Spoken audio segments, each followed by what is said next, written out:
Le Grand Matin Sud Radio, 5h-10h, Cécile de Ménibus. Il est 8h49, vous avez encore des questions sur la Covid-19 et ça tombe bien parce que Jean Sibilia a encore des réponses à donner. Bonjour Jean. Bonjour Cécile. Vous êtes doyenne de la faculté de médecine de Strasbourg. Et vous savez quoi, on va attaquer directement avec les auditeurs, avec Jonathan qui nous appelle d'Albi. Bonjour Jonathan. Oui, bonjour Cécile, bonjour Jean. Bonjour. On vous écoute. Jonathan. Oui, alors moi j'avais une question. Alors j'espère qu'elle n'a pas déjà été répondue hier par Monsieur Raoult. J'ai pas eu l'occasion d'entendre l'émission, mais je me demandais en fait par rapport au listing des morts qu'il y a eu sur le Covid pendant la crise qu'on a vécue là, si c'était vrai, si vous, Monsieur le médecin, si vous aviez la réponse, que tous les maladies respiratoires, à savoir la grippe, etc. J'ai cru voir que c'était 72 morts, le chiffre officiel. Apparemment, auraient tous été mis dans les morts du Covid. Du coup, je voulais savoir si vous aviez plus d'infos là-dessus. Non, pour l'instant, on peut pas le préciser. Il y a quand même eu dans chaque service de réanimation ou de soins intensifs une caractérisation de l'atteinte pulmonaire. Vous savez qu'au cours de l'hiver, il y a plein de virus qui peuvent donner des atteintes pulmonaires, dont la grippe et cette année le Covid-19. Mais il y a des tests qui permettent de séparer les uns les autres. On peut identifier le virus de la grippe, on peut identifier maintenant Covid-19.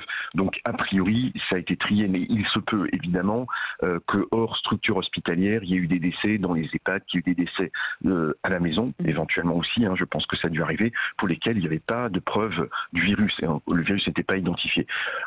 Cela étant dit, cette année a été une année avec une grippe saisonnière assez peu mortelle, on le savait depuis quelques mois, donc on peut penser qu'il n'y a pas eu d'amalgame, il n'y a pas eu une surmortalité par une addition des deux types de virus. Mais je pense qu'on le saura qu'après une analyse détaillée à l'issue de la crise, à l'automne ou fin d'année en tout cas. Qu'est-ce qui vous intéressait justement, Jonathan, dans cette question ?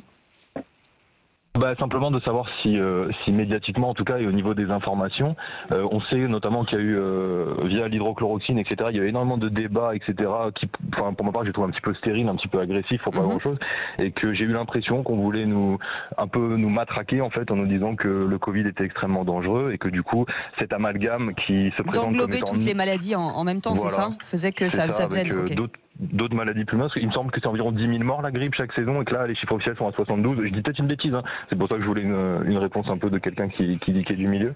Et voilà, je m'étais dit c'est quand même un peu étrange qu'on passe de 10 000 en moyenne à 72 vous voyez, sur un hiver quoi. Alors voilà, les chiffres de la grippe, je ne sais pas si vous les avez, Jean Sibilia, mais je les ai pas en détail, mais effectivement, il y a des grosses fluctuations d'une année à l'autre. Il y a 3 ans, il y a une année avec un nombre de morts important. Je crois que c'est en 2017, mais ça peut fluctuer d'une année à l'autre. Il est vrai que l'an dernier et cette année, on a eu beaucoup moins de morts liées à la grippe. Alors, est-ce que c'est l'addition Covid-grippe ? Vous voyez, la contagiosité du Covid fait que on est plus rapidement touché par le Covid, en tout cas les personnes fragiles, les personnes âgées avec des comorbidités. Il n'est pas exclu qu'il y ait un effet un peu de balance de ce type-là. Mais vous avez raison, il faudra faire le décompte exact, sachant que ces décomptes-là, il faut le rappeler, on l'a déjà dit, sont des décomptes par simulation. Ce ne sont pas des décomptes, c'est un calcul, ça n'est pas un calcul. Sur le terrain en fait. Voilà, sur le terrain, c'est pas une démonstration sur le terrain. Donc attention à ces chiffres-là, on a déjà évoqué cette chose-là. On le verra a posteriori, je pense, quand on pourra analyser les choses de façon détaillée. Merci beaucoup, Jonathan. Merci beaucoup de nous avoir appelés. On passe à Aïcha qui nous appelle de Versailles. Bonjour Aïcha. Bonjour Cécile, bonjour Jean. Je vous appelle pour la paix de mon ménage parce que nous avons eu une discussion avec mon compagnon qui lui me dit qu'en fait, une fois qu'on a attrapé le Covid, on n'est pas immunisé. Et moi, je lui dis que oui. Et en fait, voilà, on a besoin de vous pour nous aider à avancer. Et ben justement, Jean Sibilia, moi j'ai lu qu'il y avait une enquête qui avait été réalisée par le CHU de Strasbourg et l'Institut Pasteur concernant ça justement. Oui, tout à fait. On va d'abord essayer d'apaiser les ménages. Si possible.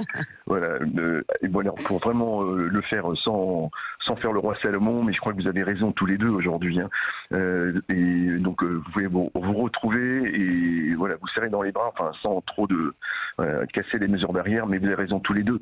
Vous avez raison parce que aujourd'hui on a des éléments pour penser que il y a une protection, et le travail qu'on a fait avec l'Institut Pasteur à Strasbourg montre que sur des formes minimes, c'est-à-dire pas des formes sévères d'infection à Covid, 163 soignants qui ont eu des formes minimes ou intermédiaires, mais absolument sans signe de gravité, 98% ont développé après un mois des anticorps neutralisants, donc protecteurs.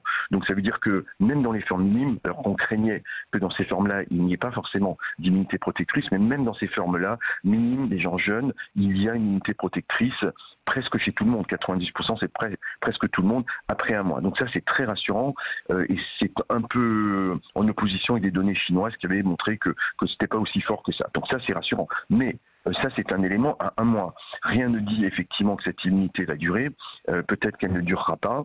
Elle ne dépassera pas 1 mois, 2 mois, 3 mois, 4 mois. Et ça veut dire qu'on ne sera pas immunisé durablement et qu'on pourrait être infecté par le Covid après quelques mois. Mais ça, c'est des spéculations pessimistes et négatives.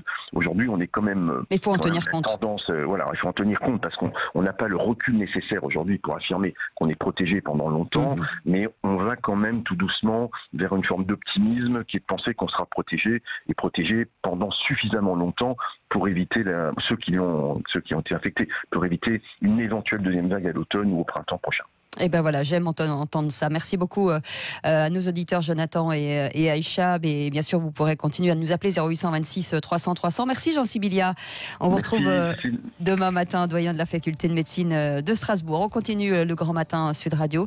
À suivre, vous pourrez nous appeler justement pour réagir à l'actualité avec nos éditorialistes du jour. C'est juste après 9h, 0826 300 300. Il est 8h56.